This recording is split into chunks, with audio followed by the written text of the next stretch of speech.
ناظرین، جب قیامت کی تمام چھوٹی اور بڑی نشانیاں پوری ہو جائیں گی تو قیامت قائم ہونا شروع ہو جائے گی۔ قیامت کی ابتدا سور پھونکنے سے ہوگی۔ سور ایک سینگ ہے جس میں پھونک ماری جائے گی۔ سور پھونکنے والے فرشتے کا نام حضرت اسرافیل علیہ السلام ہے۔ صاحب سور حضرت اسرافیل علیہ السلام جب سے پیدا ہوئے ہیں اللہ تبارک و تعالیٰ کے حکم سے سور اپنے منہ پر رکھے ہوئے ہیں اور اس انتظار میں ہیں کہ خالق کائنات کی طرف سے کب سور پھونکنے کا حکم ملے تو وہ سور پھونکیں۔ حضرت اسرافیل علیہ السلام جب سور پھونکیں گے تو ان کے دائیں طرف حضرت جبریل علیہ السلام اور بائیں طرف حضرت میکائیل علیہ السلام ہوں گے۔ سور جمعہ کے دن پھونکا جائے گا۔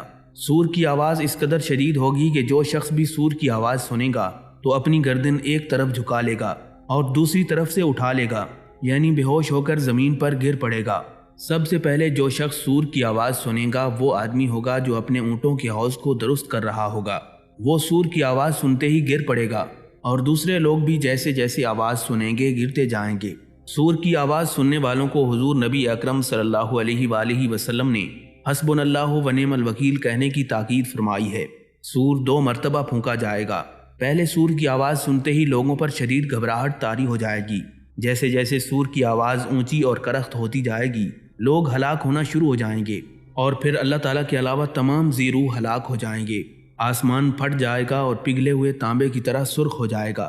سورج اور چاند دونوں بے نور ہو کر اکٹھے کر دیے جائیں گے اور ستارے بے نور ہو کر بکھر جائیں گے۔ زمین اللہ تعالیٰ کے خوف سے بری طرح ہچکولے کھانے لگے گی۔ پہاڑ اس طرح ریزہ ریزہ کر دیے جائیں گے کہ بکھرے ہوئے گرد و غبار معلوم ہوں گے۔ دریاؤں اور سمندروں کا پانی آگ سے بھڑک اٹھے گا۔ سور پھونکنے سے پہلے جن پر موت نہیں آئی تھی وہ سب جاندار مر جائیں گے۔ جو سور پھونکنے سے پہلے فوت تو ہو چکے تھے لیکن ان کی روحیں ان کے جسموں میں لوٹا دی گئی تھیں، جیسے انبیاء کرام علیہم السلام، تو ان پر صرف بے ہوشی طاری ہوگی۔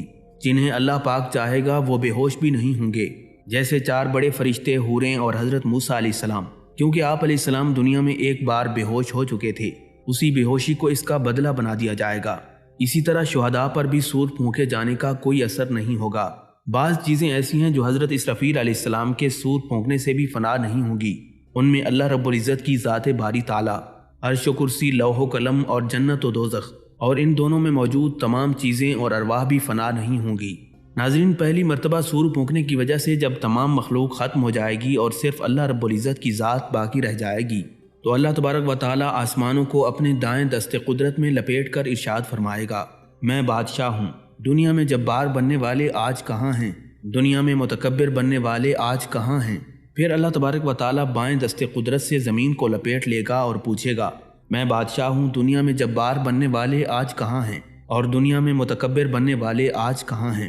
حضرت عبداللہ ابن عمر رضی اللہ تعالیٰ عنہ بیان کرتے ہیں کہ تاجدار کائنات امام الانبیاء حضرت محمد مصطفیٰ صلی اللہ علیہ وآلہ وسلم نے ارشاد فرمایا، اللہ رب العزت جب ساری مخلوق کی روح قبض فرما لے گا اور اس کی ذات کے علاوہ کوئی باقی نہیں رہے گا تو اس وقت اللہ تبارک و تعالیٰ 3 مرتبہ ارشاد فرمائے گا، آج کے روز بادشاہی کس کی ہے؟ آج کے روز بادشاہی کس کی ہے؟ پھر ایک طویل سناٹے کے بعد اللہ رب العزت خود ہی ارشاد فرمائے گا، آج کے روز بادشاہی اللہ وحدہ قہار کی ہے۔ پہلی مرتبہ سور پھونکنے کے کچھ عرصے بعد آسمان سے بارش نازل ہوگی جس سے انسانوں کی ریڑھ کی ہڈیوں سے ڈھانچے تیار ہوں گے اور پھر ان پر گوشت چڑھایا جائے گا لیکن جان نہیں ڈالی جائے گی۔ 2 نفخوں کے درمیان 40 سال کا وقفہ ہوگا۔ اتنی مدت گزرنے کے بعد اللہ تبارک و تعالیٰ آسمان سے بارش نازل فرمائے گا جس سے لوگوں کے جسم اس طرح زمین سے اگ پڑیں گے جس طرح سبزی اگتی ہے۔ حضرت ابو ہریرہ رضی اللہ تعالیٰ عنہ فرماتے ہیں کہ انسان کے جسم سے ایک ہڈی کے علاوہ باقی سارا جسم ختم ہو جاتا ہے اور وہ ریڑھ کی ہڈی ہے۔ اسی ہڈی سے قیامت کے دن لوگ پیدا کیے جائیں گے۔ ناظرین، پہلی بار سور پھونکنے کے 40 سال بعد دوسری مرتبہ لوگوں کو قبروں سے اٹھائے جانے کا سور پھونکا جائے گا۔ نفخ ثانی کی گرجدار آواز نفخ اول سے بھی زیادہ ہوگی جسے سنتے ہی سارے لوگ اچانک اپنی قبروں سے اٹھ کھڑے ہوں گے۔ سب سے پہلے قبر سے باہر تاجدار کائنات امام الانبیاء حضرت محمد مصطفیٰ صلی اللہ علیہ وآلہ وسلم تشریف لائیں گے۔ اس کے بعد حضرت موسیٰ علیہ السلام اپنی قبر سے اٹھ کھڑے ہوں گے۔ پھر باقی لوگ بھی اپنی قبروں سے باہر نکلنا شروع ہو جائیں گے۔ عام لوگ اپنی قبروں سے شدید گھبراہٹ کی کیفیت میں اٹھیں گے۔ گھبراہٹ سے محفوظ رہنے والوں میں انبیاء، شہداء اور فرشتے شامل ہوں گے۔ بعض کے نزدیک تمام اہل ایمان بھی گھبراہٹ کا شکار نہیں ہوں گے۔ جس آدمی کو جانور نے کھایا ہوگا وہ جانور کے پیٹ سے اٹھے گا۔ جو آدمی پانی میں ڈوبا ہوگا وہ پانی سے اٹھے گا۔ جس کی راکھ ہوا میں اڑائی گئی ہوگی وہ ہوا میں سے اٹھ کھڑا ہوگا۔ لوگ اپنی قبروں سے بکھری ہوئی ٹڈیوں کی مانند اس حال میں اٹھیں گے کہ ان کی آنکھیں ذلت و رسوائی کی وجہ سے جھکی ہوئی ہوں گی۔ لوگ پکارنے والے کی طرف دوڑیں گے اور کہیں گے کہ آج کا دن بڑا کٹھن ہے۔ حضرت عائشہ صدیقہ رضی اللہ تعالیٰ عنہ بیان فرماتی ہیں کہ میں نے حضور علیہ الصلوۃ والسلام کو فرماتے ہوئے سنا ہے کہ لوگ قیامت کے دن ننگے پاؤں، ننگے بدن اور ختنہ کے بغیر اکٹھے کیے جائیں گے۔ میں نے کہا یا رسول اللہ صلی اللہ علیہ وسلم، کیا سب مرد اور عورتیں ایک دوسرے کی طرف نہیں دیکھیں گے؟ تاجدار کائنات صلی اللہ علیہ وآلہ وسلم نے ارشاد فرمایا، اے عائشہ، وہ دن اس قدر سخت ہوگا کہ کسی کو ایک دوسرے کی طرف دیکھنے کا ہوش ہی نہیں ہوگا۔ بعض لوگ اپنی قبروں سے گونگے، اندھے اور بہرے بنا کر اوندھے منہ اٹھائے جائیں گے۔ جو شخص اندھا ہو کر اٹھے گا وہ کہے گا، اے میرے پروردگار، تو نے مجھے اندھا کر کے کیوں اٹھایا ہے؟ میں تو دیکھنے والا تھا۔ ارشاد باری تعالیٰ ہوگا، جس طرح ہماری آیات تمہارے پاس آئیں اور تو نے انہیں بھلا دیا، اسی طرح آج تجھے بھی چھوڑ دیا جائے گا۔ قبروں سے نکلنے کے بعد لوگ گھبرائے ہوئے پھر رہے ہوں گے، لیکن کہیں بچ کر نہیں جا سکیں گے۔ قبر سے اٹھتے ہی دو فرشتے ہر انسان کو دبوچ لیں گے اور پھر اسے ہانک کر میدان حشر تک لے جائیں گے۔ دنیا میں میت پر نوحہ اور بین کرنے والی وہ عورت جس نے مرنے سے پہلے توبہ نہیں کی ہوگی، وہ اپنی قبر سے اس حال میں اٹھائی جائے گی کہ اس کے جسم کے اوپر گندھک کا لباس ہوگا اور وہ اپنے جسم کو کھجلی کر کے زخمی کر رہی ہوگی۔ کافر اپنی قبروں سے بڑی ذلت و رسوائی کے ساتھ اٹھیں گے، ان کی آنکھیں جھکی ہوئی ہوں گی اور وہ اپنے مقام حساب کی طرف دوڑے جا رہے ہوں گے۔ اہل ایمان اپنی قبروں سے بے ریش، بے مونچھ اور سرمگی آنکھوں کے ساتھ 30 سال کی عمر کے ساتھ اٹھیں گے۔ ہر آدمی قیامت کے دن اپنی قبر سے موت والی حالت اور نیت کے ساتھ اٹھے گا۔ ہر آدمی اسی عقیدے کے ساتھ دوبارہ زندہ ہوگا جس عقیدے پر وہ مرا تھا۔ انسانوں کے ساتھ ساتھ تمام وحشی جانور بھی زندہ کیے جائیں گے۔ شہید اپنی قبر سے شہادت کی حالت میں بہتے ہوئے خون کے ساتھ اٹھے گا۔ جو شخص اللہ کی راہ میں زخمی ہوا وہ قیامت کے روز اس حال میں آئے گا کہ اس کے خون کا رنگ تو خون جیسا ہی ہوگا، لیکن اس سے کستوری کی خوشبو آ رہی ہوگی۔ حالت احرام میں فوت ہونے والا حاجی اپنی قبر سے تلبیہ کہتے ہوئے اٹھے گا۔ لوگ ننگے پاؤں اور ننگے بدن اکٹھے کیے جائیں گے۔ سب سے پہلے جسے جنت کا لباس پہنایا جائے گا وہ حضرت ابراہیم علیہ السلام ہوں گے۔ انہیں جنت کا لباس پہنایا جائے گا اور ان کے لیے ایک کرسی لا کر عرش الہی کے دائیں جانب رکھ دی جائے گی۔ کہا جاتا ہے کہ جب حضرت ابراہیم علیہ السلام کو آگ میں ڈالا گیا تھا تو ان کے کپڑے اتار لیے گئے تھے، اسی لیے قیامت کے روز سب سے پہلے انہیں کپڑے پہنائے جائیں گے۔ پھر تاجدار کائنات امام الانبیاء حضرت محمد مصطفیٰ صلی اللہ علیہ وآلہ وسلم کے لیے جنت سے لباس لایا جائے گا اور پہنا دیا جائے گا۔ یہ جنتی لباس کسی دوسرے آدمی کو نہیں پہنایا جائے گا۔ پھر حضور نبی اکرم صلی اللہ علیہ وآلہ وسلم کے لیے ایک کرسی لائی جائے گی اور عرش الہی کے پائے کے پاس رکھ دی جائے گی۔ کچھ لوگ اپنی قبروں سے اٹھ کر پیدل میدان حشر کو پہنچیں گے اور بعض لوگ سواریوں پر سوار ہوں گے۔ حضرت ابو ہریرہ رضی اللہ تعالیٰ عنہ بیان کرتے ہیں کہ نبی اکرم صلی اللہ علیہ وآلہ وسلم نے ارشاد فرمایا، لوگوں کو 3 گروہوں میں تقسیم کر کے میدان حشر میں اکٹھا کیا جائے گا۔ ایک گروہ وہ ہوگا جو جنت کا شوق رکھنے والا ہوگا، دوسرا گروہ وہ ہوگا جو جہنم سے ڈر رکھنے والا ہوگا۔ یہ دونوں گروہ مسلمانوں کے ہوں گے۔ ان میں سے کچھ تو ایک اونٹ پر 2 سوار ہو کر میدان حشر میں پہنچیں گے، کچھ لوگ ایک اونٹ پر 3 سوار ہو کر، کچھ ایک اونٹ پر 4 اور کچھ لوگ ایک اونٹ پر 10 سوار ہو کر پہنچیں گے۔ کافروں کو ایک آگ ہانک کر میدان حشر میں لے جائے گی۔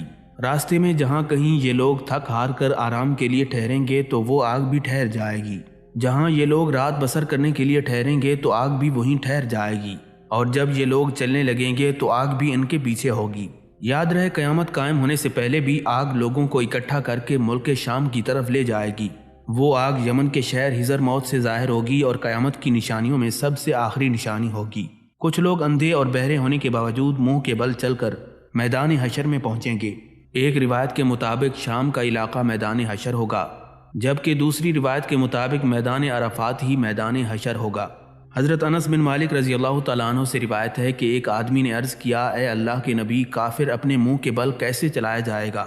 تو حضور علیہ الصلوۃ والسلام نے ارشاد فرمایا، وہ ذات جو 2 پاؤں پر چلا سکتی ہے، کیا وہ اس بات پر قادر نہیں کہ قیامت کے روز اسے منہ کے بل چلا دے؟ حضرت قتادہ رضی اللہ تعالیٰ عنہ نے حدیث بیان کر کے کہا کہ ہمارے رب کی عزت کی قسم، وہ ذات ضرور اس بات پر قادر ہے۔ کچھ لوگوں کو فرشتے منہ کے بل گھسیٹ کر میدان حشر میں لائیں گے۔ اللہ تبارک و تعالیٰ میدان حشر میں اس طرح ساری مخلوق کو اکٹھا کرے گا کہ ایک فرد بھی باقی نہیں بچے گا۔ میدان حشر کے زمین و آسمان ہمارے موجودہ زمین و آسمان کے علاوہ نئے تخلیق شدہ زمین و آسمان ہوں گے۔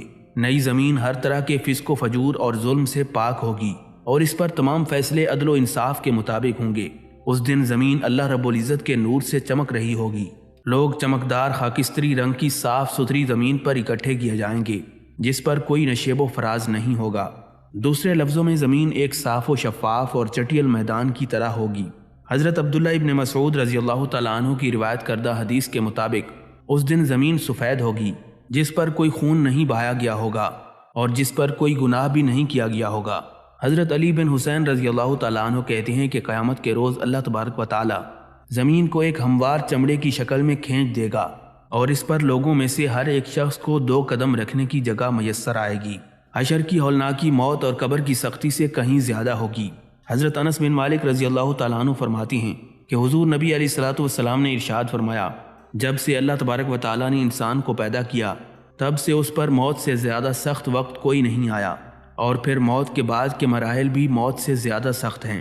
بے شک لوگ حشر کے دن کی سختی سے دوچار ہونے والے ہیں جس سے پسینے کی لگام آئی ہوگی۔ لوگوں کا پسینہ اس قدر بہہ رہا ہوگا کہ اس پسینے میں کشتیاں چلائی جائیں تو وہ چلنے لگیں گی۔ حشر کی گرمی، پسینہ اور طویل مدت سے تنگ آ کر لوگ دعا کریں گے، یا اللہ ہمیں حشر سے نجات دے، خواہ ہمیں جہنم میں ہی کیوں نہ بھیج دے۔ قیامت کے دن ایک آدمی کو پسینے کی منہ تک لگام آئی ہوگی اور وہ دعا مانگے گا، اے میرے رب اس مصیبت سے مجھے نجات دے، خواہ اس کے بدلے مجھے جہنم میں ہی کیوں نہ بھیج دے۔ حشر میں سب مرد اور عورتیں ننگے بدن اور ننگے پاؤں کے ساتھ ہوں گے، لیکن خوف اور دہشت کی وجہ سے کسی کو کسی دوسرے کی طرف دیکھنے کا ہوش بھی نہیں ہوگا۔ کافروں کے خوف اور غم میں اضافے کے لیے جہنم میدان حشر کے پاس لائی جائے گی۔ حشر کی ہولناکیاں دیکھ کر کفار اور فجار کے چہرے سیاہ پڑ جائیں گے، کوئی انہیں اللہ رب العزت سے بچانے والا نہیں ہوگا اور ان کے چہروں پر تاریک رات کے پردوں جیسی سیاہی چھائی ہوگی۔ حشر کے دن کئی چہرے غبار آلود ہوں گے اور ان پر سیاہی چھائی ہوگی۔ یہ کافر، بدکار، جھوٹ بولنے والے اور تکبر کرنے والے لوگ ہوں گے۔ لوگ معاشر کے دن اس طرح مشکل سے 50,000 سال تک عرصہ کھڑے رہیں گے جس طرح تیر کمان میں بڑی مشکل سے ٹھہرتا ہے۔ 50,000 سال تک کے عرصے تک اللہ تبارک و تعالیٰ ان کی طرف نظر بھی نہیں فرمائے گا۔ حشر کے دن کی طوالت ہر شخص اپنے اپنے ایمان اور اعمال کے مطابق محسوس کرے گا۔ کفار و مشرکین کے لیے تو حشر کا آدھا دن ہی 50,000 سال کے برابر ہوگا، جبکہ یہ مدت مومن کے لیے بڑی معمولی سی ہوگی، یعنی سورج ڈھلنے سے لے کر سورج غروب ہونے تک۔ ناظرین، کافروں کو حشر میں موت کی غشی جیسی تکلیف کا سامنا کرنا ہوگا، جبکہ اہل ایمان کو زکام جیسی تکلیف پہنچے گی۔ حضرت انس بن مالک رضی اللہ تعالیٰ عنہ بیان کرتے ہیں کہ سرکار دو عالم صلی اللہ علیہ وآلہ وسلم نے مجھ سے فرمایا، میں اپنی امت کے انتظار میں پل صراط پر کھڑا ہوں گا تاکہ وہ پل عبور کرے۔ اچانک حضرت عیسیٰ علیہ السلام تمام انبیاء کے ساتھ آئیں گے اور فرمائیں گے، اے محمد صلی اللہ علیہ وآلہ وسلم، یہ انبیاء آپ کی خدمت میں حاضر ہوئے ہیں کہ آپ اللہ سے دعا فرمائیں کہ مخلوق کا فیصلہ فرما کر جہاں چاہے اسے بھیج دے تاکہ جس تکلیف میں وہ مبتلا ہیں اس سے نجات ملے۔ مخلوق خدا کو پسینے کی لگام آئی ہوگی۔ اہل ایمان کو حشر کی تکلیف زکام کی تکلیف جیسی محسوس ہوگی، جبکہ کافر کو حشر کی تکلیف موت کی سختی سے بھی زیادہ معلوم ہوگی۔ میدان حشر میں سورج 1 میل یا 1 گز کے فاصلے پر ہوگا اور لوگ اپنے اپنے اعمال کے مطابق پسینے میں ڈوبے ہوئے ہوں گے۔ بعض لوگوں کا پسینہ صرف ایڑیوں تک ہوگا، بعض کا آدھی پنڈلیوں تک، بعض کا گھٹنوں تک اور بعض کا پسینہ پیٹ تک ہوگا۔ کچھ لوگوں کا پسینہ کمر تک، کچھ لوگوں کا کندھوں تک اور کچھ کا گردن تک ہوگا، اور کسی کا پسینہ منہ کے درمیان تک ہوگا۔ یہ بیان کرتے ہوئے حضور نبی علیہ الصلوۃ والسلام نے اس طرح اشارہ فرمایا جیسے کسی کے منہ میں لگام ہو۔ قیامت کے دن ہر شخص کا پسینہ زمین میں 70 با یعنی تقریباً 140 میٹر تک پھیل جائے گا۔ حشر کے دن نیک اعمال ہر طرح کی ہولناکیوں سے محفوظ رکھیں گے۔ 7 آدمیوں کو اللہ تبارک و تعالیٰ اپنے عرش کا سایہ مہیا کرے گا جب اس کے عرش کے سائے کے علاوہ کہیں سایہ نہیں ہوگا۔ نمبر 1، انصاف کرنے والا حکمران۔ نمبر 2، وہ نوجوان جس نے اپنی نوجوانی اللہ کی عبادت میں گزار دی۔ نمبر 3، وہ شخص جس کا دل ہر وقت مسجد میں اٹکا رہتا ہے۔ نمبر 4، وہ 2 آدمی جنہوں نے خالص اللہ کی رضا کے لیے ایک دوسرے سے محبت کی، اللہ کی رضا کے لیے ہی اس محبت پر اکٹھے ہوئے اور اس محبت پر الگ ہوئے۔ نمبر 5، وہ مرد جسے اونچے خاندان اور حسین و جمیل عورت نے دعوت گناہ دی لیکن اس نے یہ کہہ کر انکار کر دیا کہ میں اللہ سے ڈرتا ہوں۔ نمبر 6، وہ مرد جس نے اس طرح خفیہ طریقے سے صدقہ کیا کہ بائیں ہاتھ کو بھی علم تک نہ ہوا کہ دائیں ہاتھ نے کیا صدقہ کیا ہے۔ نمبر 7، وہ مرد جس نے تنہائی میں اللہ کو یاد کیا اور اس کی آنکھوں سے اللہ کے ڈر سے آنسو بہہ نکلے۔ یہ وہ خوش نصیب ہیں جنہیں قیامت کے دن اللہ رب العزت کی عرش کا سایہ نصیب ہوگا۔ ناظرین، اس کے علاوہ تنگ دست مقروض کو مہلت دینے والا یا اس میں سے کچھ معاف کرنے والا شخص بھی حشر میں اللہ تبارک و تعالیٰ کی عرش کے سائے تلے ہوگا۔ حشر کے دن اچھے اخلاق والے لوگ حضور نبی اکرم صلی اللہ علیہ وآلہ وسلم کے سب سے زیادہ قریب ہوں گے۔ چنانچہ حضرت جابر رضی اللہ تعالیٰ عنہ سے روایت ہے کہ سرکار مدینہ صلی اللہ علیہ وآلہ وسلم نے ارشاد فرمایا، تم میں سے زیادہ عزیز اور قیامت کے روز میرے قریب بیٹھنے والے وہ لوگ ہوں گے جن کے اخلاق اچھے ہیں، اور تم میں سے میرے نزدیک سب سے زیادہ مغضوب اور قیامت کے روز مجھ سے دور وہ لوگ ہوں گے جو زیادہ باتونی، بڑھ ہانکنے والے اور تکبر کرنے والے ہیں۔ جس نے اللہ تعالیٰ کو راضی کرنے کے لیے تواضع اختیار کی اور ایسا قیمتی لباس نہ پہنا جسے خریدنے کی وہ استطاعت رکھتا ہے، تو اسے قیامت کے روز اللہ تبارک و تعالیٰ ساری مخلوق کے سامنے بلائیں گے تاکہ وہ اہل ایمان کے لباس میں سے جو چاہے پسند کر لے۔ امت محمدی صلی اللہ علیہ وآلہ وسلم کے لوگ قیامت کے روز وضو کے نشانوں سے بلائے جائیں گے۔ وضو کے نشان کی وجہ سے ان کی پیشانیاں، ہاتھ اور پاؤں سفید ہوں گے۔ اس لیے حضور علیہ الصلوۃ والسلام نے ارشاد فرمایا، تم میں سے جو شخص سفیدی بڑھانا چاہے بڑھا لے، کیونکہ حوض کوثر پر میں اپنی امت کو وضو کے روشن اور چمکدار نشانات سے ہی پہچانوں گا۔ اذان دینے والے لوگ قیامت کے روز سب سے اونچی گردنوں والے ہوں گے۔ اللہ رب العزت کے جلال کی وجہ سے آپس میں محبت کرنے والے ایسے نور کے ممبروں پر بیٹھے ہوں گے جن پر انبیاء اور شہداء بھی رشک کریں گے۔ انصاف کرنے والے قیامت کے روز اللہ تبارک و تعالیٰ کے دائیں ہاتھ نور کے ممبروں پر بیٹھے ہوں گے، اور اللہ رب العزت کے دونوں دستے قدرت داہنے ہیں۔ یہ وہ لوگ ہوں گے جو اپنے فیصلوں میں، اہل و عیال میں اور ہر اس کام میں جس کی انہیں ذمہ داری دی جائے انصاف سے کام لیتے ہوں گے۔ لوگوں میں سے بعض لوگ ایسے ہوں گے جو نہ تو انبیاء ہوں گے اور نہ شہداء، لیکن قیامت کے دن انبیاء اور شہداء بھی ان کی تعریف کریں گے، ان کے اسی درجے کی وجہ سے جو انہیں اللہ تبارک و تعالیٰ کی طرف سے عطا ہوگا۔ صحابہ کرام رضی اللہ تعالیٰ عنہم نے عرض کیا، یا رسول اللہ صلی اللہ علیہ وسلم، آپ ہمیں بتائیں وہ خوش نصیب کون ہیں؟ حضور نبی علیہ الصلوۃ والسلام نے ارشاد فرمایا، یہ وہ لوگ ہیں جو ایک دوسرے سے کلام اللہ کی وجہ سے محبت کرتے ہیں۔ ان کی محبت بغیر رشتہ داری کی ہوگی اور بغیر مالی لین دین کی ہوگی۔ ان کے چہرے نورانی ہوں گے اور وہ نور کے ممبروں پر تشریف رکھے ہوں گے۔ جب لوگ خوف میں مبتلا ہوں گے تو انہیں کوئی خوف نہیں ہوگا، اور جب دوسرے لوگ غم زدہ ہوں گے تو انہیں کوئی غم لاحق نہیں ہوگا۔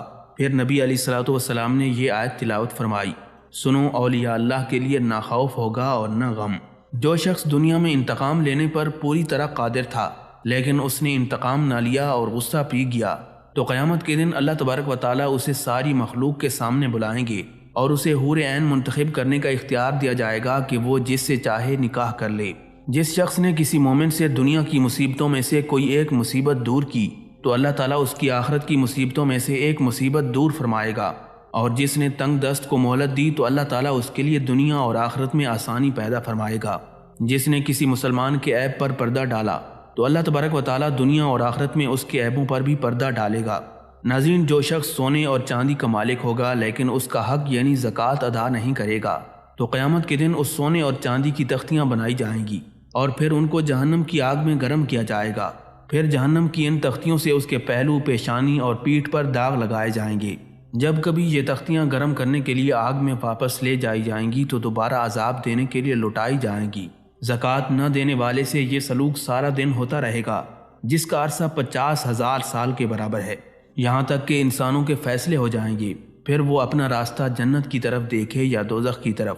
حضور نبی کریم صلی اللہ علیہ وآلہ وسلم سے اونٹوں کے مالک کے بارے میں دریافت کیا گیا تو آپ نے فرمایا، جو شخص اونٹوں کا مالک ہو اور وہ ان کا حق اور زکوٰۃ ادا نہ کرے، وہ قیامت کے دن ہموار زمین پر اوندھے منہ لٹایا جائے گا۔ اونٹ بہت فربا اور موٹے ہو کر آئیں گے اور ان میں سے ایک بچہ بھی کم نہیں ہوگا۔ یہ سب اونٹ اس شخص کو اپنے کھروں سے روندیں گے اور اپنے منہ سے کاٹیں گے۔ جب پہلا اونٹ روند کر جائے گا تو دوسرا آ جائے گا۔ اس شخص سے یہ سلوک سارا دن ہوتا رہے گا جس کا عرصہ تقریباً 50,000 سال کے برابر ہے، یہاں تک کہ لوگوں کا فیصلہ ہو جائے گا اور پھر وہ اپنا راستہ جنت کی طرف دیکھے یا دوزخ کی طرف۔ ناظرین، حضور نبی کریم صلی اللہ علیہ وآلہ وسلم سے گائے اور بکری کی زکوٰۃ نہ دینے والے شخص کے بارے میں پوچھا گیا تو آپ نے فرمایا، کوئی گائے اور بکری والا ایسا نہیں جو ان کا حق یعنی زکوٰۃ ادا نہ کرے، مگر جب قیامت کا دن ہوگا تو وہ ایک ہموار زمین پر اوندھا لٹا دیا جائے گا، اور وہ سب کی سب گائے اور بکریاں آئیں گی اور اپنے سینگوں سے اس کو ماریں گی اور اپنے سینگوں سے اسے روند ڈالیں گی۔ جب پہلی گزر جائے گی تو پچھلی آ جائے گی، یعنی وہ لگاتار آتی رہیں گی، اور دن بھر ایسا ہوتا رہے گا جس کی مدت 50,000 سال کے برابر ہے، یہاں تک کہ بندوں کا فیصلہ ہو جائے، پھر وہ اپنا راستہ جنت کی طرف دیکھے یا دوزخ کی طرف۔ حضرت ابو سعید خدری رضی اللہ تعالیٰ عنہ سے روایت ہے کہ سرکار دو عالم صلی اللہ علیہ وآلہ وسلم نے ارشاد فرمایا، قیامت کے دن اللہ تبارک و تعالیٰ اپنی پنڈلی کھول دے گا، اور جو شخص دنیا میں خالص اللہ کے لیے سجدہ کرتا تھا اسے اللہ تعالیٰ سجدے کی توفیق عطا فرمائیں گے اور وہ سجدے میں گر جائے گا، لیکن جو شخص اپنی جان بچانے یا لوگوں کو دکھانے کے لیے سجدہ کرتا تھا تو اس کی پیٹھ کو اللہ تبارک و تعالیٰ ایک تختہ بنا دے گا، جب وہ سجدہ کرنا چاہے گا تو گر پڑے گا۔ قیامت کے روز مقتول اپنے قاتل کو اس طرح لائے گا کہ قاتل کی پیشانی اور سر اس کے ہاتھ میں ہوں گے، اور اس کی رگوں سے خون بہہ رہا ہوگا، اور وہ کہہ رہا ہوگا، اے میرے پروردگار، اس نے مجھے قتل کیا تھا۔ یہ کہتے ہوئے وہ قاتل کو عرش الہی کے قریب لے جائے گا۔ جس شخص نے دنیا میں زمین کا کچھ حصہ ناحق کسی سے چھینا ہوگا تو قیامت کے دن وہ حصہ 7 زمینوں تک اس کے گلے میں ڈالا جائے گا۔ جو لوگ سود کھاتے ہیں وہ قبروں سے اس حال میں اٹھیں گے جیسے کسی شیطان نے انہیں چھو کر باولا کر دیا ہو۔ قیامت کے دن تکبر کرنے والے چیونٹیوں کی مانند انسانوں کی شکل میں اکٹھے کیے جائیں گے، ذلت و رسوائی ہر طرف سے ان پر چھائی ہوگی، اور وہ جہنم کے قید خانے میں لائے جائیں گے جس کا نام بولس ہے۔ وہاں سخت ترین آگ انہیں گھیر لے گی، اور انہیں جہنمیوں کا خون اور پیپ پلایا جائے گا، جسے طینۃ الخبال کہا جاتا ہے۔ جو شخص دنیا میں 10 یا 10 سے زائد افراد کے معاملات کا ذمہ دار بنایا گیا تو قیامت کے دن وہ اللہ تعالیٰ کے حضور اس حالت میں حاضر ہوگا کہ اس کے ہاتھ گردن کے ساتھ طوق کی مانند بندھے ہوں گے، یا تو اس کا نیک طرز عمل اسے چھڑا لے گا یا اس کے گناہ اسے ہلاک کر ڈالیں گے۔ عہد شکنی کرنے والے اس حال میں میدان حشر میں آئیں گے کہ ان کی پیٹھ پر عہد شکنی کے مطابق چھوٹا یا بڑا جھنڈا لگا ہوگا۔ جس شخص کی دنیا میں 2 بیویاں ہوں اور وہ ان دونوں میں سے کسی ایک کی طرف جھک جائے، یعنی دونوں میں عدل سے کام نہ لے، تو وہ قیامت کے روز اس حال میں آئے گا کہ اس کا آدھا دھڑ گرا ہوا ہوگا، یعنی وہ فالج زدہ ہوگا۔ دوسروں پر ظلم کرنے والے میدان حشر میں اندھیروں میں ہوں گے۔ چور میدان حشر میں چوری کا مال اپنے کندھوں پر اٹھائے ہوئے آئے گا۔ نبی علیہ الصلوۃ والسلام نے ارشاد فرمایا، جو شخص ہمیشہ لوگوں سے سوال کرتا رہتا ہے وہ قیامت کے روز اس حال میں آئے گا کہ اس کے منہ پر گوشت کی بوٹی تک نہیں ہوگی۔ جو شخص کسی آدمی کی وجہ سے ریا اور دکھاوے کے مقام پر پہنچے گا تو قیامت کے روز اللہ تبارک و تعالیٰ اسے ایسے مقام پر لا کر کھڑا کریں گے جہاں سے اس کا چرچا ساری مخلوق میں ہوگا۔ جس شخص نے دنیا میں اپنے غلام پر زنا کی تہمت لگائی ہوگی اس کو میدان حشر میں قذف کی سزا دی جائے گی، اور اس حد کی سزا 80 کوڑے کے برابر ہے۔ 3 آدمی ایسے ہیں جن سے اللہ تعالیٰ قیامت کے روز نہ کلام کرے گا، نہ ان کی طرف نظر کرم فرمائے گا، اور نہ ہی انہیں گناہوں سے پاک کرے گا، اور ان کے لیے دردناک عذاب ہوگا۔ نمبر 1، ٹخنوں سے کپڑا نیچے لٹکانے والا۔ نمبر 2، احسان کرنے کے بعد جتلانے والا۔ اور نمبر 3، جھوٹی قسم کھا کر اپنا مال بیچنے والا۔ مسلم شریف کی حدیث کے مطابق 3 آدمیوں سے اللہ تعالیٰ قیامت کے روز نہ تو کلام کرے گا اور نہ ہی انہیں پاک کرے گا۔ ان میں نمبر 1 بوڑھا زانی، نمبر 2 جھوٹا بادشاہ، اور نمبر 3 تکبر کرنے والا فقیر۔ اسی طرح حضرت ابو ہریرہ رضی اللہ تعالیٰ عنہ کہتے ہیں کہ رسول اللہ صلی اللہ علیہ وآلہ وسلم نے ارشاد فرمایا، 3 آدمیوں سے اللہ تعالیٰ قیامت کے روز نہ کلام کرے گا اور نہ ان کی طرف نظر کرم کرے گا، نہ انہیں پاک کرے گا، اور ان کے لیے عذاب علیم ہوگا۔ ان میں سے نمبر 1 پر وہ شخص جو جنگل میں اپنی ضرورت سے زیادہ پانی رکھتا ہو اور مسافر کو پانی لینے سے روک دے جبکہ کسی دوسری جگہ پانی میسر نہ ہو۔ نمبر 2 پر وہ شخص جس نے عصر کے بعد مال بیچا اور اللہ کی قسم کھائی کہ میں نے یہ مال اتنے میں خریدا ہے۔ خریدار نے سچ سمجھ لیا اور مال خرید لیا، حالانکہ دکاندار نے وہ مال اتنے میں نہیں خریدا تھا۔ نمبر 3 پر وہ شخص جس نے محض دنیا کے لالچ میں حاکم کی بیعت کی، اگر حاکم نے اسے دنیا دی تو اس سے وفا کی، اور اگر حاکم نے دنیا نہ دی تو اس نے بے وفائی کی۔ سنن نسائی میں حضرت عبداللہ ابن عمر رضی اللہ تعالیٰ عنہ کے حوالے سے یہ حدیث شریف موجود ہے کہ حضور نبی علیہ الصلوۃ والسلام نے ارشاد فرمایا، قیامت کے روز اللہ تعالیٰ 3 آدمیوں کی طرف نظر نہیں فرمائے گا۔ ان میں سے نمبر 1 پر والدین کا نافرمان، نمبر 2 مردوں کی مشابہت اختیار کرنے والی عورت، اور نمبر 3 پر وہ شخص ہے جس کی بیوی غیر محرم کے سامنے بے پردہ آئے تو اسے غیرت نہ آئے۔ حضرت ابو سعید خدری رضی اللہ تعالیٰ عنہ سے روایت ہے کہ رسول اللہ صلی اللہ علیہ وآلہ وسلم نے فرمایا، جب قیامت کا دن ہوگا تو پکارنے والا فرشتہ پکارے گا، ہر گروہ اپنے اپنے معبود کے پاس چلا جائے، چنانچہ اللہ تعالیٰ کی سوا بتوں کی عبادت کرنے والے سب آگ میں گر جائیں گے، کیونکہ ان کے معبود وغیرہ آگ میں ہوں گے۔ کوئی باقی نہیں رہے گا سوائے نیک اور گنہگار مسلمانوں کے جو اللہ تعالیٰ کی عبادت کرتے تھے۔ اہل کتاب میں سے کچھ لوگ باقی رہ جائیں گے، پہلے یہودیوں کو بلایا جائے گا اور ان سے پوچھا جائے گا تم لوگ کس کی عبادت کرتے تھے؟ وہ کہیں گے ہم اللہ تعالیٰ کے بیٹے حضرت عزیر علیہ السلام کی عبادت کرتے تھے۔ ارشاد باری تعالیٰ ہوگا تم جھوٹے ہو، اللہ تعالیٰ کی نہ بیوی ہے نہ اولاد، اب تم بتاؤ تم کیا چاہتے ہو؟ یہودی کہیں گے اے ہمارے رب ہمیں سخت پیاس لگی ہے، ہمیں پانی پلا دیں۔ انہیں اشارے سے کہا جائے گا جاؤ پانی پی لو۔ در حقیقت انہیں آگ کی طرف لے جایا جا رہا ہوگا۔ آگ انہیں سراب کی طرح نظر آئے گی۔ آگ کے شعلے اس طرح بھڑک رہے ہوں گے گویا ایک دوسرے کو کھا رہے ہیں۔ آگ کے پاس لے جا کر انہیں آگ میں گرا دیا جائے گا۔ اس کے بعد نصارہ یعنی عیسائیوں کو بلایا جائے گا اور ان سے پوچھا جائے گا تم لوگ کس کی عبادت کرتے تھے؟ وہ جواب دیں گے ہم اللہ کے بیٹے مسیح کی عبادت کرتے تھے۔ انہیں کہا جائے گا تم جھوٹ کہتے ہو، اللہ تعالیٰ کی نہ بیوی ہے نہ بیٹا۔ پھر ان سے پوچھا جائے گا اب تم کیا چاہتے ہو؟ عیسائی عرض کریں گے ہمیں سخت پیاس لگی ہے، ہمیں پانی پلا دیں۔ انہیں اشارے سے کہا جائے گا اس طرف جا کر پانی پی لو، حالانکہ وہ جہنم کی طرف ہانکے جا رہے ہوں گے۔ آگ انہیں سراب کی طرح نظر آئے گی اور آگ اس طرح بھڑک رہی ہوگی گویا اس کا ایک حصہ دوسرے کو کھا رہا ہے۔ اس طرف لے جا کر وہ بھی آگ میں گرا دیے جائیں گے۔ اسی طرح باقی مشرک اور کافر بھی جہنم میں گرا دیے جائیں گے، حتیٰ کہ صرف اللہ تعالیٰ کی عبادت کرنے والے نیک اور گناہگار لوگ باقی رہ جائیں گے۔ اللہ تعالیٰ ان کے پاس ایسی صورت میں تشریف لائے گا جسے مسلمان نہیں جانتے ہوں گے۔ اللہ تعالیٰ ارشاد فرمائے گا ہر گروہ اپنے اپنے معبود کے پاس چلا گیا، تم لوگ کس بات کے انتظار میں ہو؟ وہ عرض کریں گے اے ہمارے پروردگار ہم نے تو دنیا میں بھی ان مشرکوں کا ساتھ کبھی نہیں دیا، جب ہم ان کے بہت محتاج تھے اس وقت بھی ہم نے ان سے رسم و راہ نہیں رکھی، آج کیسے ان کے ساتھ جائیں؟ تب اللہ تعالیٰ ارشاد فرمائے گا میں تمہارا رب ہوں۔ اہل ایمان عرض کریں گے ہم تجھ سے اللہ کی پناہ طلب کرتے ہیں، ہم اللہ کے ساتھ کسی کو شریک نہیں ٹھہراتے۔ اہل ایمان 2-3 بار یہ کلمات کہیں گے یہاں تک کہ بعض لوگ اللہ تعالیٰ کا انکار کرنے کے بالکل قریب ہو جائیں گے۔ تب اللہ تبارک و تعالیٰ ارشاد فرمائے گا تم اپنے رب کی کوئی نشانی جانتے ہو جس سے اسے پہچان سکو؟ مومن کہیں گے ہاں ہم جانتے ہیں۔ تب اللہ تعالیٰ کی پنڈلی کھل جائے گی اور جو شخص دنیا میں خالص اللہ کے لیے سجدہ کرتا تھا تو اسے اللہ تعالیٰ سجدے کی توفیق عطا فرمائیں گے اور وہ سجدے میں گر جائے گا۔ لیکن جو شخص اپنی جان بچانے یا لوگوں کو دکھانے کے لیے سجدہ کرتا تھا تو اس کی پیٹھ کو اللہ تعالیٰ ایک تختہ بنا دے گا، جب وہ سجدہ کرنا چاہے گا تو گر پڑے گا۔ اس کے بعد اہل ایمان سجدے سے اپنا سر اٹھائیں گے، اللہ تعالیٰ اس صورت میں ہوگا جس صورت پر اہل ایمان نے اسے دیکھا تھا۔ تب اللہ تبارک و تعالیٰ ارشاد فرمائے گا میں تمہارا رب ہوں۔ مومن عرض کریں گے یا اللہ تو ہی ہمارا رب ہے۔ جس شخص نے نماز کی حفاظت کی اس کے لیے نماز قیامت کے روز نور، برہان اور نجات کا باعث ہوگی، اور جس نے نماز کی حفاظت نہ کی اس کے لیے نہ نور ہوگا، نہ برہان اور نہ نجات، بلکہ قیامت کے روز اس کا انجام قارون، فرعون، حامان اور ابی بن خلف کے ساتھ ہوگا۔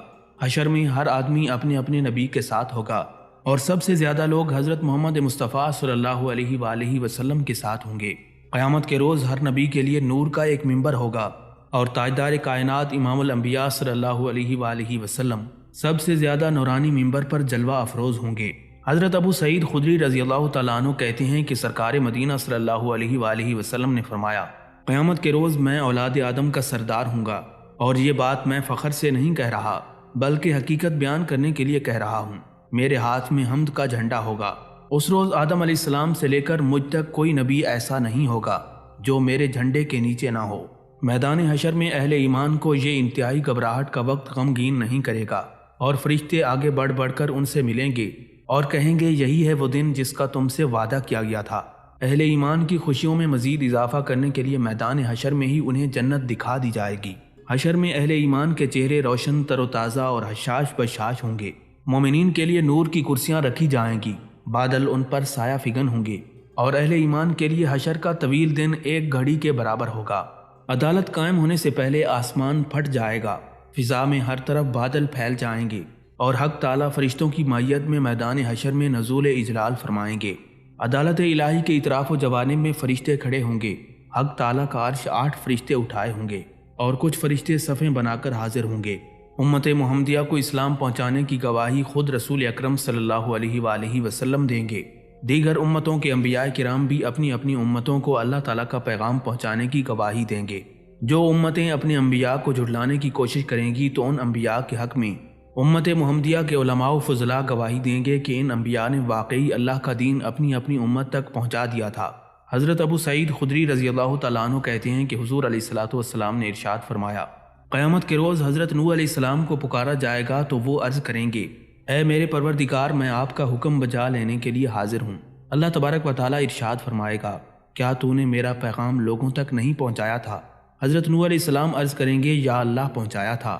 پھر حضرت نوح علیہ السلام کی امت سے پوچھا جائے گا، کیا نوح علیہ السلام نے تمہیں میرا پیغام نہیں پہنچایا تھا؟ امت کہے گی، ہمارے پاس تو کوئی ڈرانے والا نہیں آیا۔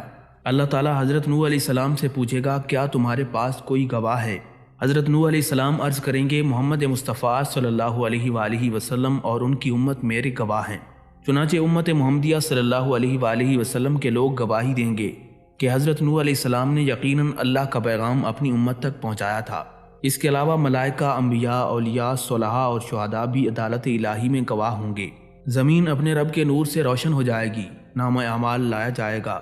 انبیاء اور شہداء بھی آئیں گے اور لوگوں کے درمیان ٹھیک ٹھیک حق کے مطابق فیصلہ کر دیا جائے گا۔ کرامن کاتبین کا تیار کیا ہوا اعمال نامہ انسان کے اعمال کی گواہی دے گا۔ ناظرین، جب سارے کافر جہنم کے کنارے پہنچ جائیں گے تو ان کے کان، آنکھیں اور ان کے جسم کی کھالیں ان کے خلاف گواہی دیں گی کہ وہ دنیا میں کیا کچھ کرتے رہے۔ کافر اپنی کھالوں سے کہیں گے، تم نے ہمارے خلاف گواہی کیوں دی؟ وہ جواب دیں گی، ہمیں اس نے قوت گویائی بخشی جس نے ہر چیز کو گویائی عطا فرمائی ہے۔ اسی نے تمہیں پہلی بار پیدا کیا اور اب تم اسی کی طرف واپس پلٹائے جا رہے ہو۔ قیامت کے روز مجرموں کی اپنی زبانیں، اپنے ہاتھ اور اپنے پاؤں ہی ان کے اعمال کی گواہی دیں گے۔ حضرت انس بن مالک رضی اللہ تعالیٰ عنہ بیان کرتے ہیں کہ ہم رسول اللہ صلی اللہ علیہ وآلہ وسلم کی خدمت میں حاضر تھے کہ حضور علیہ الصلوۃ والسلام مسکرا دیے اور ہم سے پوچھا، کیا تم جانتے ہو کہ میں کیوں مسکرایا ہوں؟ ہم نے عرض کیا، اللہ اور اس کے رسول ہی بہتر جانتے ہیں۔ تاجدار کائنات صلی اللہ علیہ وآلہ وسلم نے ارشاد فرمایا، قیامت کے روز بندے کی اپنے رب کے ساتھ ہونے والی گفتگو پر مجھے ہنسی آئی ہے۔ انسان کہے گا، اے میرے پروردگار، کیا تو نے مجھے ظلم سے پناہ نہیں دی؟ یعنی تیرا وعدہ ہے کہ میں کسی پر ظلم نہیں کروں گا۔ اللہ تعالیٰ ارشاد فرمائے گا، ہاں کیوں نہیں۔ انسان کہے گا، میں اپنے خلاف کسی دوسرے کی گواہی جائز نہیں سمجھتا سوائے اپنی ذات کی گواہی کے۔ اللہ تعالیٰ ارشاد فرمائے گا، آج تیری ذات کی گواہی ہی تیرے لیے کافی ہے اور کرامن کاتبین کی گواہی اس پر زائد ہوگی۔ چنانچہ انسان کے منہ پر مہر لگا دی جائے گی اور اس کے اعضاء کو بولنے کا حکم دیا جائے گا۔ پھر جسم کے اعضاء انسان کے اعمال کی گواہی دیں گے۔ اس کے بعد انسان کو بات کرنے کی اجازت دی جائے گی اور وہ اپنے اعضاء سے مخاطب ہو کر کہے گا، دوری اور ہلاکت ہو تمہارے لیے، میں تو تمہاری خاطر ہی جھگڑا کر رہا تھا کہ تم جہنم سے بچ سکو۔ اس موقع پر انسانی اعضاء میں سے سب سے پہلے بائیں ران گواہی دے گی۔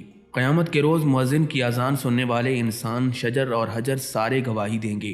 ہاتھ کی جن انگلیوں پر تسبیحات شمار کی جاتی ہیں، وہ انگلیاں بھی قیامت کے روز انسان کے حق میں گواہی دیں گی۔ اسی وجہ سے حضور نبی اکرم صلی اللہ علیہ وآلہ وسلم نے ارشاد فرمایا، سبحان اللہ، لا الہ الا اللہ اور سبحان الملک القدوس کہنا اپنے اوپر لازم کر لو اور انہیں انگلیوں پر گنا کرو، کیونکہ قیامت کے دن وہ سوال کی جائیں گی اور بلوائی جائیں گی۔ دنیا میں یہ تسبیحات پڑھنے سے غافل نہ ہونا، ورنہ قیامت کے روز رحمت الہی سے محروم کر دیے جاؤ گے۔ حضرت عبداللہ ابن عمر رضی اللہ تعالیٰ عنہ فرماتے ہیں کہ جس نے کسی حجر یا شجر کے قریب کسی جگہ سجدہ کیا تو قیامت کے روز وہ جگہ اللہ کے حضور گواہی دے گی۔ حضرت ابو ہریرہ رضی اللہ تعالیٰ عنہ سے روایت ہے کہ حضور نبی علیہ الصلوۃ والسلام نے ارشاد فرمایا، اس روز زمین اپنی خبریں بیان کرے گی۔ حضور نبی علیہ الصلوۃ والسلام نے صحابہ کرام سے پوچھا، کیا تم جانتے ہو کہ زمین کی خبریں کیا ہوں گی؟ صحابہ کرام نے عرض کیا، اللہ اور اس کا رسول ہی بہتر جانتے ہیں۔ حضور نبی اکرم صلی اللہ علیہ وآلہ وسلم نے ارشاد فرمایا، زمین کی خبریں یہ ہوں گی کہ وہ ہر مرد اور ہر عورت کے عمل کے بارے میں گواہی دے گی جو اس نے زمین کی پشت پر کیا ہوگا۔ زمین کہے گی، فلاں مرد و عورت نے فلاں فلاں دن یہ عمل کیا تھا، یہی زمین کی خبریں ہوں گی۔ قیامت کے روز اللہ تعالیٰ حجر اسود کو اس طرح اٹھائے گا کہ اس کی دو آنکھیں ہوں گی جن سے یہ دیکھے گا اور اس کی زبان ہوگی جس سے بات کرے گا۔ حجر اسود ہر اس شخص کے حق میں گواہی دے گا جس نے ایمان کے ساتھ اسے چھوا ہوگا۔ عدالت الہی میں ہر چھوٹے بڑے سے جواب طلبی ہوگی۔ ہر آدمی سے اس کی رعیت کے بارے میں سوال کیا جائے گا۔ جو شخص لوگوں پر حکمران ہے اس سے اس کی رعیت کے بارے میں سوال کیا جائے گا۔ مرد اپنے گھر والوں پر حاکم ہے، لہٰذا اس سے اس کے گھر والوں کے بارے میں سوال کیا جائے گا۔ عورت اپنے شوہر کے گھر اور اس کے بچوں کی حاکم ہے، لہٰذا اس سے ان کے بارے میں سوال کیا جائے گا۔ غلام یا ملازم اپنے مالک کے مال پر حاکم ہے، لہٰذا اس سے اس کے بارے میں سوال کیا جائے گا۔ ہر کوئی اپنے اپنے دائرہ کار میں حاکم ہے اور ہر ایک اپنی اپنی رعیت کے بارے میں قیامت کے روز جواب دہ ہوگا۔ جس روز اللہ تعالیٰ سارے انسانوں کو اکٹھا کریں گے تو پھر فرشتوں سے پوچھیں گے کیا یہ مشرک تمہاری عبادت کیا کرتے تھے؟ فرشتے عرض کریں گے آپ کی ذات شریکوں سے پاک ہے، ہمارے سرپرست آپ ہی ہیں نہ کہ یہ۔ دراصل یہ جنوں کی عبادت کیا کرتے تھے اور ان مشرکوں کی اکثریت ان پر ایمان لائی ہوئی تھی۔ اس وقت کہا جائے گا آج تم میں سے کوئی دوسرے کو نفع یا نقصان نہیں پہنچا سکتا، اور اللہ تبارک و تعالیٰ ظالموں اور مشرکوں سے کہے گا کہ تم اس آگ کا مزہ چکھو جسے تم جھٹلایا کرتے تھے۔ فرشتوں اور رسولوں سے بھی جواب طلبی ہوگی۔ اللہ تبارک و تعالیٰ حضرت عیسیٰ علیہ السلام سے پوچھے گا اے عیسیٰ ابن مریم، کیا تو نے لوگوں سے کہا تھا کہ مجھے اور میری ماں کو الہ بنا لو؟ حضرت عیسیٰ علیہ السلام عرض کریں گے میرا یہ کام نہیں تھا کہ میں ایسی بات کہتا جس کا مجھے حق نہیں تھا۔ اگر میں نے ایسی بات کہی ہوتی تو آپ کو ضرور علم ہوتا۔ جو کچھ میرے دل میں ہے آپ خوب جانتے ہیں، لیکن جو کچھ آپ کے دل میں ہے وہ میں نہیں جانتا۔ اے پروردگار، آپ کی ذات تو غیب کی باتوں سے خوب واقف ہے۔ میں نے اپنی قوم کو اس کے سوا کچھ نہیں کہا جس کا آپ نے مجھے حکم دیا تھا۔ میں نے ان سے کہا تھا کہ اللہ کی عبادت کرو جو میرا رب ہے اور تمہارا بھی رب ہے۔ جب تک میں ان کے درمیان تھا ان کا حال دیکھتا رہا۔ جب تو نے مجھے آسمانوں پر اٹھا لیا تو پھر تو ہی ان کا نگہبان تھا، اور ہر چیز کے نگہبان تو آپ ہی ہیں۔ اب اگر آپ انہیں عذاب دیں گے تو وہ آپ کے بندے ہیں، اور اگر معاف فرما دیں تو آپ غالب اور حکمت والے ہیں۔ قیامت کے روز اللہ تعالیٰ مشرکوں اور ان کے ٹھہرائے ہوئے معبودوں کو جن کی وہ اللہ کے علاوہ عبادت کرتے تھے اکٹھا کرے گا اور پوچھے گا کیا تم نے میرے ان بندوں کو گمراہ کیا یا یہ خود ہی سیدھی راہ سے بھٹک گئے؟ وہ عرض کریں گے اے اللہ، ہماری یہ مجال کہاں تھی کہ آپ کے علاوہ کسی دوسرے کو اپنا معبود بنائیں۔ آپ نے خود ہی انہیں اور ان کے آباء و اجداد کو خوب سامان زندگی دیا، حتیٰ کہ یہ آپ کی یاد بھول گئے اور ہلاکت زدہ ہو کر رہ گئے۔ قیامت کے روز اللہ تعالیٰ جنوں سے فرمائے گا اے گروہ جن، تم نے انسانوں کی کثیر تعداد کو کیوں گمراہ کر ڈالا؟ انسانوں میں سے جو ان جنوں کے دوست تھے وہ عرض کریں گے اے ہمارے رب، ہم میں سے ہر ایک نے ایک دوسرے سے فائدہ اٹھایا، اور جو وقت آپ نے ہمارے لیے مقرر کیا تھا اس پر ہم حاضر ہو گئے ہیں۔ ارشاد باری تعالیٰ ہوگا اب تمہارا ٹھکانہ آگ ہے، اس میں تم ہمیشہ رہو گے۔ ناظرین، قیامت کے دن اللہ تبارک و تعالیٰ اپنے ایک بندے سے پوچھے گا اے فلاں شخص، کیا میں نے دنیا میں تجھے عزت عطا نہیں کی تھی؟ تجھے سرداری سے نہیں نوازا تھا؟ کیا تجھے بیوی نہیں دی تھی؟ کیا میں نے گھوڑے اور اونٹ تیرے لیے مسخر نہیں کیے تھے؟ کیا میں نے تجھے اپنی قوم پر حکمرانی کرنے کا موقع نہیں دیا تھا جس سے تو 1/4 معاوضہ وصول کرتا تھا؟ بندہ عرض کرے گا کیوں نہیں میرے رب، تو نے مجھے سب کچھ دیا تھا۔ اللہ تعالیٰ پوچھے گا کیا تو مجھ سے ملنے پر ایمان رکھتا تھا؟ بندہ عرض کرے گا ہاں میرے رب، میں تیری ذات پر، تیری کتاب پر اور تیرے رسولوں پر ایمان لایا تھا۔ میں نے نماز پڑھی، روزہ رکھا اور صدقہ کیا۔ وہ آدمی جہاں تک ہو سکے گا اپنی تعریف کرے گا اور اپنے بارے میں اچھی باتیں بیان کرے گا۔ اللہ تعالیٰ ارشاد فرمائے گا اچھا ذرا ٹھہرو، ہم ابھی تمہارے خلاف گواہ لاتے ہیں۔ بندہ اپنے دل میں سوچے گا کہ میرے خلاف گواہی کون دے سکتا ہے؟ اللہ تعالیٰ بندے کے منہ پر مہر لگا دیں گے اور اس کی ران کو حکم دیں گے کہ وہ گواہی دے۔ چنانچہ اس کی ران، اس کا گوشت اور اس کی ہڈی بندے کے اعمال کی گواہی دے گی۔ اللہ تعالیٰ یہ گواہی اس لیے مہیا کریں گے تاکہ بندے کا کوئی عذر باقی نہ رہے۔ یہ شخص منافق ہوگا جس پر اللہ تعالیٰ سخت ناراض ہوں گے۔ کافر اور مشرک لوگ اپنی جان بچانے کے لیے اللہ کی عدالت میں جھوٹی قسمیں کھائیں گے۔ اللہ تعالیٰ کی عدالت میں کسی پر ذرا برابر ظلم نہیں کیا جائے گا۔ انسان کا ساتھی فرشتہ عدالت میں عرض کرے گا اس شخص کا نامہ اعمال میرے پاس تیار ہے جو بارگاہ الہی میں حاضر ہے۔ حکم ہوگا حق سے اناد رکھنے والے، نیکی سے روکنے والے، حد سے تجاوز کرنے والے اور شک میں پڑنے والے ہر کافر کو جہنم میں پھینک دو۔ جو اللہ کے ساتھ کسی دوسرے کو الہ بنائے بیٹھا تھا اسے شدید عذاب میں مبتلا کر دو۔ میدان حشر میں ہر نبی کو پانی کا ایک حوض دیا جائے گا جس پر اس کے امتی آ کر پانی پئیں گے۔ حوض کوثر کا پانی سب سے پہلے حضور نبی اکرم صلی اللہ علیہ وآلہ وسلم نوش فرمائیں گے۔ حضرت عتبہ بن عبد السلمہ کہتے ہیں کہ ایک آدمی نے کھڑے ہو کر حضور علیہ الصلوۃ والسلام کی خدمت میں عرض کیا جس حوض کا آپ ذکر فرماتے ہیں وہ کیسا ہے؟ حضور علیہ الصلوۃ والسلام نے ارشاد فرمایا اس کی ایک سمت صنعاء سے بصرہ کے درمیان فاصلے کے برابر ہے۔ پھر اللہ تعالیٰ اس حوض سے ایک پرنالہ مجھ تک پہنچا دیں گے جس کے بارے میں کوئی بشر نہیں جانتا کہ وہ پرنالہ حوض کی کون سی سمت سے نکالا گیا ہے۔ اس پر حضرت عمر رضی اللہ تعالیٰ عنہ نے نعرہ تکبیر بلند کیا۔ حضور نبی اکرم صلی اللہ علیہ وآلہ وسلم نے ارشاد فرمایا حوض پر فقراء و مہاجرین کا ہجوم ہوگا جو اللہ کی راہ میں قتل کیے گئے اور مارے گئے، اور میں امید کرتا ہوں کہ اللہ تعالیٰ اس پرنالے کو مجھ تک پہنچائیں گے تو سب سے پہلے میں اس میں سے پانی پیوں گا۔ حضرت ثوبان رضی اللہ تعالیٰ عنہ سے روایت ہے کہ حضور نبی علیہ الصلوۃ والسلام نے ارشاد فرمایا میرے حوض پر سب سے پہلے جو لوگ آئیں گے وہ فقراء و مہاجرین ہوں گے، کرد آلود سر، میلے کچیلے کپڑے، ناز و نام میں پلی ہوئی عورتوں سے نکاح کرنے کی استطاعت نہ رکھنے والے، اور جن کے لیے امراء کے دروازے نہیں کھولے جاتے۔ حوض کوثر کا پانی مشک سے زیادہ خوشبودار، شہد سے زیادہ میٹھا، برف سے زیادہ ٹھنڈا اور دودھ سے زیادہ سفید ہوگا۔ جو شخص ایک دفعہ حوض کوثر سے پانی پی لے گا اسے کبھی پیاس نہیں لگے گی، اور جو شخص حوض کوثر کے پانی سے محروم رہا وہ کبھی سیراب نہیں ہوگا۔ جس نے حوض کوثر سے ایک بار پانی پی لیا وہ اس کے بعد کبھی پیاس محسوس نہیں کرے گا، اور اس کا چہرہ کبھی سیاہ نہیں ہوگا۔ حوض کوثر پر سونے اور چاندی کے جام ہوں گے جن کی تعداد آسمان کے ستاروں کے برابر ہوگی۔ حوض کوثر کی ایک سمت مدینہ اور عمان کے درمیانی فاصلے کے برابر ہوگی، یعنی تقریباً 1000 کلومیٹر کے برابر۔ حوض کوثر میں پانی جنت سے آنے والے 2 پرنالوں کے ذریعے آئے گا، جن میں سے ایک سونے کا اور دوسرا چاندی کا ہوگا۔ حضرت حذیفہ رضی اللہ تعالیٰ عنہ کہتے ہیں کہ حضور علیہ الصلوۃ والسلام نے فرمایا، قسم اس ذات کی جس کے ہاتھ میں میری جان ہے، میں حوض سے غیر مسلموں کو اسی طرح ہٹا دوں گا جس طرح اونٹوں کا مالک دوسرے اونٹوں کو ہٹا دیتا ہے۔ عرض کیا گیا، یا رسول اللہ صلی اللہ علیہ وسلم، کیا آپ ہمیں پہچان لیں گے؟